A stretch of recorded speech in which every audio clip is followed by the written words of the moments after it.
எல்லாருக்கும் வணக்கம். நம்ம காத்திருந்த நேரம் வந்துருச்சு. சாம்பியன்ஸ் லீக் 2025, 2026 ஸ்டார்ட் ஆக போகுது 16ஆம் தேதி. லாஸ்ட் டைம் பார்த்தீங்கன்னா 3-4 டீம் தான் வந்து ரொம்ப வெயிட்டா இருந்தானுங்க. ஆனா இந்த வருஷம் எல்லா டீமுமே வெயிட்டா இருக்குது. லாஸ்ட் டைம் பார்த்தீங்கன்னா PSG, பார்சலோனா இவங்க தான் கொஞ்சம் டாமினேட் பண்ணானுங்க. ஆனா பார்சலோனா வந்து இன்டர் கூட கொஞ்சம் லக்னால தோத்துட்டாங்க.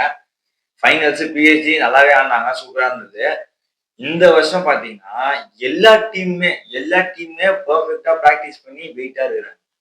எல்லா டீமும் சைனிங் வேற பண்ணாங்க. பார்சலோனா வந்து ராஷ்போர்ட், ரியல் மேட்ரிட் வந்து அவுட்சைன் நிறைய பேர் சைனிங் பண்ணிக்கிறாங்க. PSG வந்து ஐசாக் சூப்பர் பிளேயரு. இந்த வாட்டி ஏன்னா எப்படின்னா எவன் ஜெய் பண்ணி ஒரு இது பண்ண முடியல, நம்ம ப்ரெடிக்ட் பண்ண முடியல. லாஸ்ட் டைம் நம்ம ஈஸியா பண்ணோம். ஈஸி லாஸ்ட் டைம் செம ஈஸி PSG டாமினேட் பண்ணானுங்க. ஆனா நிறைய பேருக்கு வந்து அந்த ரூல் தெரியுமான்னு தெரியல. போன வருஷம் வந்து எப்படி நடத்தினாங்கன்னா போன வருஷம் எப்படி நடத்தினாங்கன்னா 32 டீம் தான். இந்த வாட்டி 36 டீம். 32 டீம்ல வந்து 8 குரூப் பிரிச்சு அப்படியே 4 பேரை வச்சு ஃபர்ஸ்ட் டாப் 2 அப்படியே எடுத்து அப்படியே 16 குவார்டர் செமி ஃபைனல் முடிச்சிருந்தாங்க. இந்த வாட்டி 36 டீம். அந்த டீம்ல எப்படி செலக்ட் பண்றாங்கன்னா எல்லா கிளப்ல இருந்து ஃபர்ஸ்ட் டாப் 4 பிளேயர்ஸ் எப்படி ஆடுறாங்கன்ட்டு டாப் 4 பிளேயர்ஸ் வந்து செலக்ட் பண்ணிக்கிறாங்க. அதை வச்சு ஒரு 9 குரூப் பிரிக்கிறாங்க. இந்த வாட்டி 9 குரூப் பிரிச்சு அதுல இருக்கிற டாப் 2 அந்த மாதிரி வச்சு ஒரு 8 டீம் வந்து அவங்க கூட மோத போறாங்க. ஹோமு அவே. அவங்க ஹோம்லயும் ஆடலாம், அவங்க அவேலயும் ஆடலாம். அந்த மாதிரி எல்லா டீமும் ஆடணும். கிட்டத்தட்ட ஒரு டீம் வந்து ஒரு 8 மேட்ச் ஆடிதான் ஆடணும். அது வந்து ரவுண்ட் ஆஃப் 16 கிடையாது, குரூப் ஸ்டேஜஸ். அதுக்கப்புறம் அதுல இருந்து வர 8 டீம் வந்து டைரக்டா குவாலிஃபை ஆவாங்க. கீழே இருக்குதுல 8 டீம், அவங்க வந்து 8ல இருந்து 24 டீம் வரைக்கும் என்ன பண்ணுவாங்கன்னா அவங்களுக்குள்ள மோதுவாங்க. அவங்களுக்குள்ளே அதுல 8 டீம் வந்து ரவுண்ட் ஆஃப் 16 குவாலிஃபை. சரி, அது கீழே 8 டீம் வந்து என்ன நினைக்கிறியா, அவங்க வந்து இன்னொரு கப் வந்து இருக்குது. என்னன்னா யூரோ, கோப்பா யூரோன்ட்டு ஒரு கப். அதுல வந்து அவங்க வந்து ஆட ஆரம்பிச்சிருவாங்க. கீழே அதுக்கேற்ற வந்து ஆட மாட்டாங்க. யூரோப்பா கப்னு ஒன்று இருக்கு, அதுல வந்து ஆடுவாங்க. ஆனா 8 வந்து கடைசி 8 வந்து அப்படி வந்து வெளியே போயிடுவாங்க, எலிமினேட் ஆயிடுவாங்க. இதுல வந்து அந்த அட்வான்டேஜஸ் வந்து என்னன்னா அந்த காசு தான். ஏன்னா போன வருஷம் வந்து எப்படின்னா ஒரு டீம் வந்து நல்லா இருக்கு, முன்னாடியே வெளியே போயிட்டுனா 2 to 3 மில்லியன் வந்து குடுத்துருவாங்க.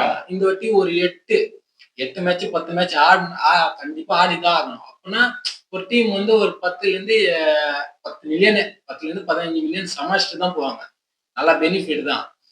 ஆனா போன வாட்டி நிறைய பேர் இன்ஜூரி ஆச்சு. அது வந்து என்ன ஆச்சு, அது இந்த ராட்ரி இந்த ஏசியல் இன்ஜூரி ஆச்சு. டப்புன்னு அவனுக்கு அங்க ஹீரோ ஆட்டு வந்தாங்க. அவன் நேஷனல் ஆடிட்டு வந்து டப்புன்னு அப்படியே மேட்ச் ஸ்டார்ட் பண்ணனால அவங்க டப்புன்னு அவங்க இது இல்லாம ரெஸ்ட் இல்லாம இன்ஜூரி ஆயிடுச்சு. 2 பேருக்கு ஏசியல். கார்வாலும் அதேதான் இன்ஜூரி. ரியல் மேட்ரிட்ல 2 பேருக்கு இன்ஜூரி ஆயிடுச்சு. அதான் இந்த வாட்டி வந்து இன்ஜூரி ரேட் கொஞ்சம் அதிகமா இருக்குன்னு கண்டிப்பா இருக்கும் சொல்றானுங்க. இன்ட்ரெஸ்டிங் இருக்கும். நம்ம ஃபேன்ஸ் எல்லாரும் பாக்குறவங்க இன்ட்ரெஸ்டிங்கா இருக்கு. ஏன்னா நிறைய மேட்ச் அந்த குரூப் ஸ்டேஜ்ல பெரிய மேட்ச் வந்து ஸ்டார்டிங்லயே வந்து பெரிய டீம்லாம் மோதுறாங்க. அதனால வந்து செம சுவாரஸ்யமா இருக்கும். கண்டிப்பா அது வந்து கண்டிப்பா நம்ம வீடியோ போட்டே ஆகும். கண்டிப்பா. ஏன்னா அந்த PSG-க்கும் பார்சலோனாக்கும் இருக்குது மேட்ச் இருக்குது.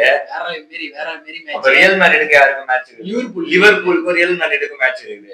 நிறைய மேட்ச் வந்து பெரிய மேட்ச் இருக்குது.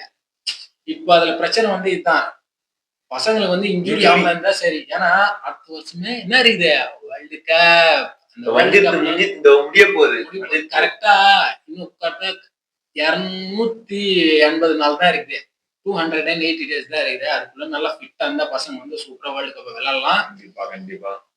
இப்ப இதுலயே இவங்க அதிகமா மேட்ச் ஆட்டாங்கன்னா அங்க போய் ஆடுறது கொஞ்சம் கஷ்டமா இருக்கும். ஆமா இன்ஜூரி ஓகே இதுதான். ஆனா நல்லா கேம் வந்து நல்லா டெவலப் பண்ணிக்கிறாங்க. வந்து இந்த மாதிரி மாத்திக்கிறாங்க. நல்லது. உங்களுக்கு வந்து எப்படி தோணுதுன்னு தெரியல. நீங்க வந்து உங்களுக்கு என்ன தோணுதோ அதை கமெண்ட்ல சொல்லுங்க. இன்ஜூரினால அவங்க நேஷனல் இது அவங்க ஆட முடியல. இப்ப நிறைய பேருக்கு இன்ஜூரி ஆனது அந்த குவாலிஃபையர் ஒண்ணு ஆட முடியல. இப்ப நேற்று நியூஸ் கேட்டீங்கன்னா ரொட்ரிகோ அவனுக்கு வந்து லெஃப்ட் நீல வந்து ரேப்சர் ஆயிருக்குது. அவர் வந்து 3 மாசம் வந்து ஆட மாட்டாரு. சாம்பியன்ஸ் லீக் பெரிய மேட்ச் மிஸ் ஆயிடும். இதுதான் நடக்கும், வேற எதுவுமே நடக்குது. பிளேயர்ஸ் வந்து ரெஸ்ட் கிடையாது, இன்ஜூரி ஆகும்.